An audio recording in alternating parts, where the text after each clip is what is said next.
Você sabe quem foi a criatura ousada o suficiente para desafiar o próprio Filho de Deus? Sim, Jesus estava isolado no deserto, faminto, frágil e vulnerável.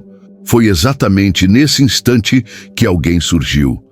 Mas quem era esse tentador e qual era sua verdadeira intenção? Muitos conhecem a história de que ele tentou Jesus no deserto. Mas e se eu te dissesse que esse ser que desafiou Jesus pode não ser quem pensamos? Essa não é apenas uma narrativa bíblica, é um alerta.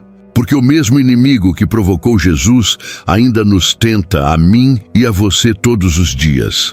Talvez não com pedras e pão, mas com distrações, enganos e propostas que parecem atraentes, mas nos afastam de Deus. Hoje você vai descobrir quem era essa figura enigmática e o que ela realmente queria com o Filho de Deus. Mais importante, essa história revela um caminho para superar nossas próprias batalhas diárias. O deserto da Judeia era um lugar seco, solitário, repleto de rochas, colinas áridas e ventos cortantes. Sem sombra, sem conforto. Um cenário hostil onde a vida parecia inexistente. E foi exatamente para lá que Jesus foi levado, logo após um evento extraordinário. Dias antes, Jesus havia sido batizado por João Batista.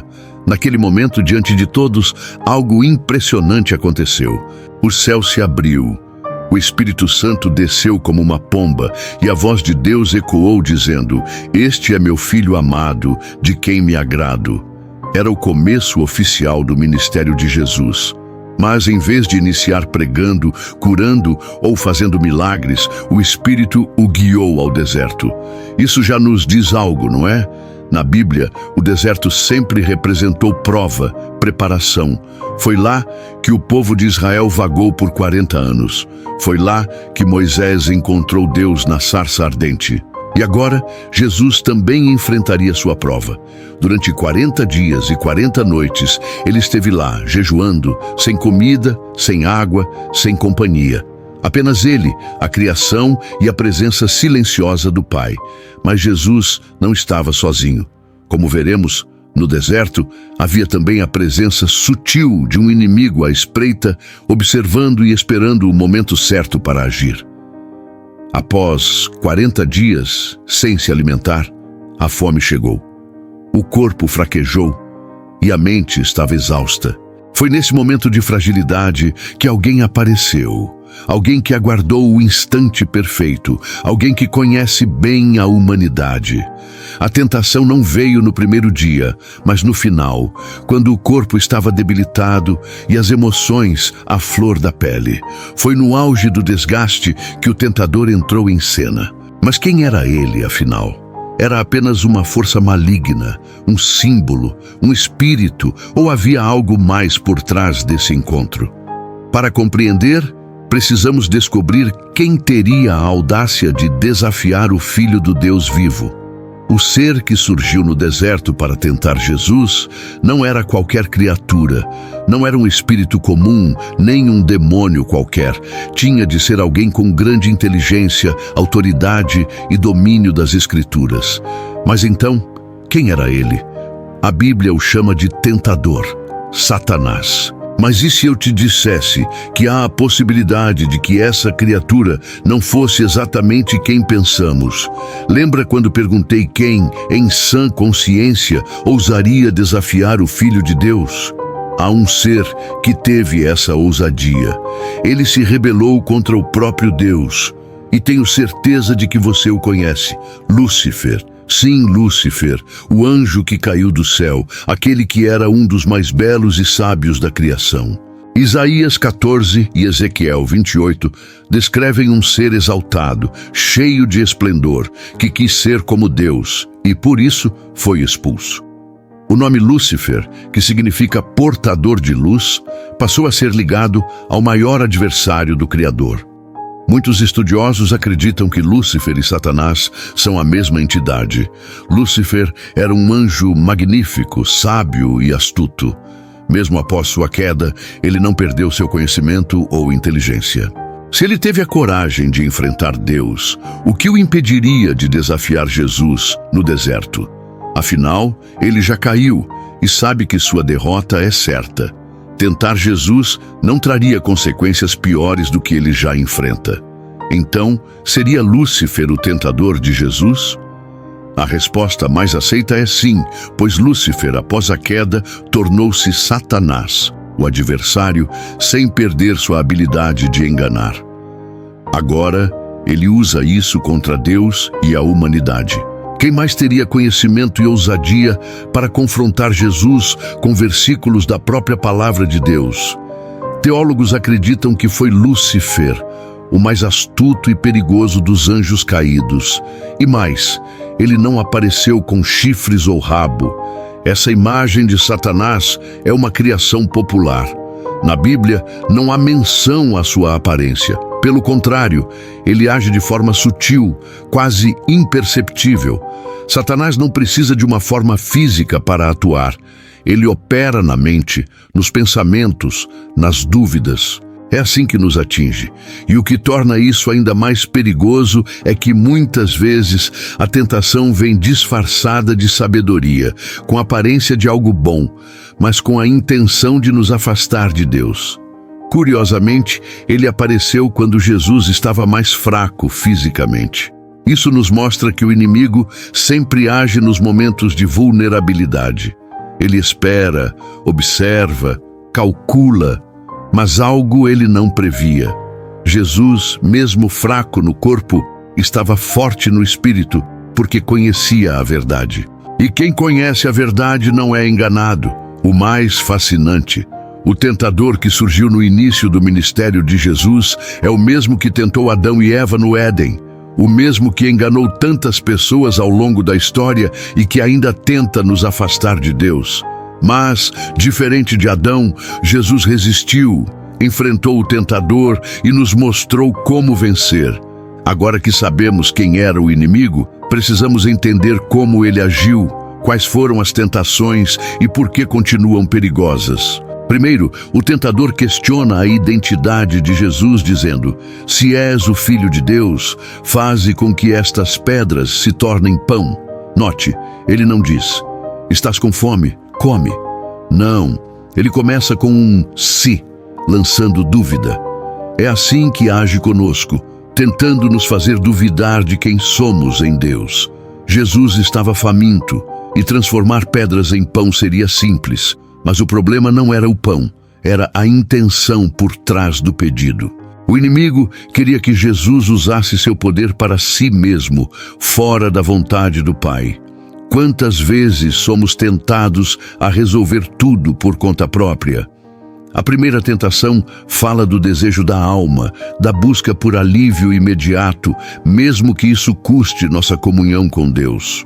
Mas Jesus responde com firmeza: está escrito, nem só de pão viverá o homem, mas de toda palavra que procede da boca de Deus.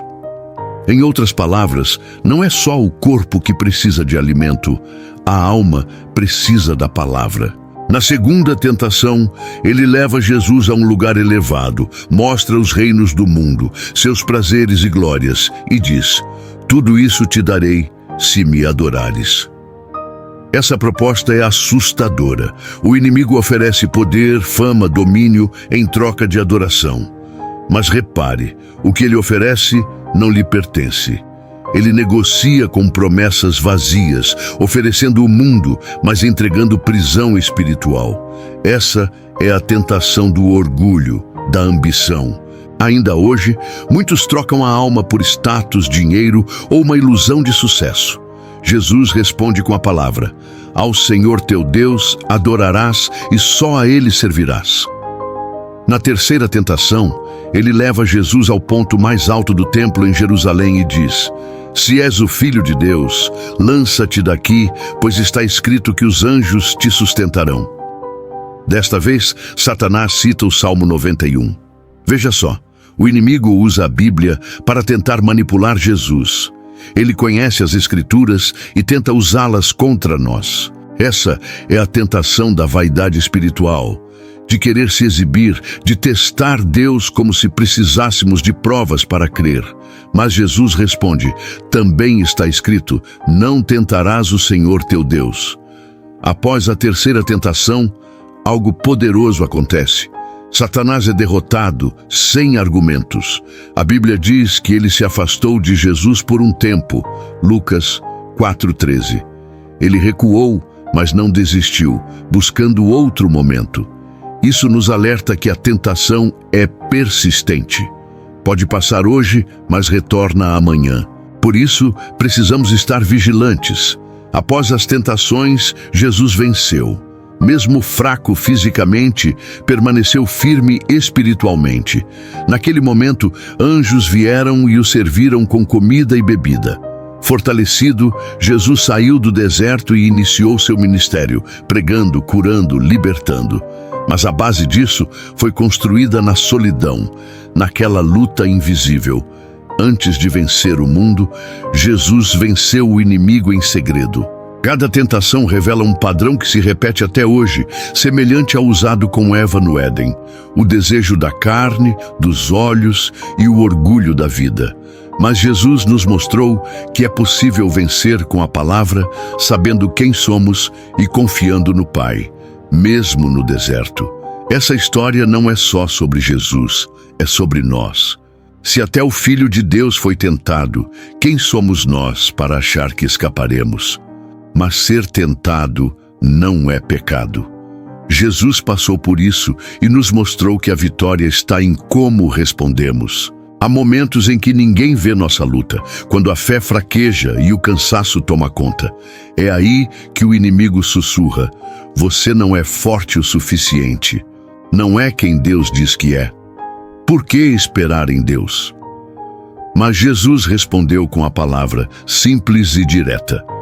Isso nos ensina que a vitória não vem da força humana, mas da fé. A tentação virá, o deserto chegará, mas se a palavra estiver viva em nós, teremos uma resposta pronta, nascida da confiança em Deus. Quando foi a última vez que você foi tentado? E como reagiu? Não importa a resposta, ainda há tempo de escolher o caminho certo. Jesus nos mostrou como. Deus não levou Jesus ao deserto por acaso. Ele poderia ter iniciado o ministério com milagros, mas antes veio o silêncio, o isolamento, a luta invisível. Assim é conosco. Às vezes, questionamos por que Deus permite certas provações. Mas o deserto nos prepara para algo maior. Jesus saiu dele mais forte, pronto para a sua missão. O deserto não é um atraso, é parte do plano, um tempo de alinhamento com o Pai. Talvez você esteja em um deserto agora, sentindo-se só, exausto, sem rumo. Mas eu já passei por desertos e sempre saí mais forte. No momento, não entendemos o porquê, mas e se esse tempo for Deus moldando seu coração? O sofrimento não vem para destruir, mas para revelar quem você é e em quem sua fé está firmada. Como Jesus, você pode sair do deserto mais forte. A história não termina no deserto, ela começa ali. Agora que sabemos quem foi o inimigo que tentou Jesus, é crucial notar que ele não foi o primeiro. O auge dessa tentação ocorreu antes do dilúvio, na era de Noé. Anjos caídos se uniram a mulheres humanas, gerando os Nefilim, gigantes que espalharam caos e violência, a ponto de Deus destruir tudo. Convido você a assistir ao vídeo que aparece agora na tela, onde mostro como era o mundo antes do dilúvio. Mas já aviso, o que você verá é sombrio, tão sombrio que muitos líderes religiosos preferiram ocultar isso e até baniram da Bíblia. Se tiver coragem para essa jornada milenar, clique no vídeo e venha comigo.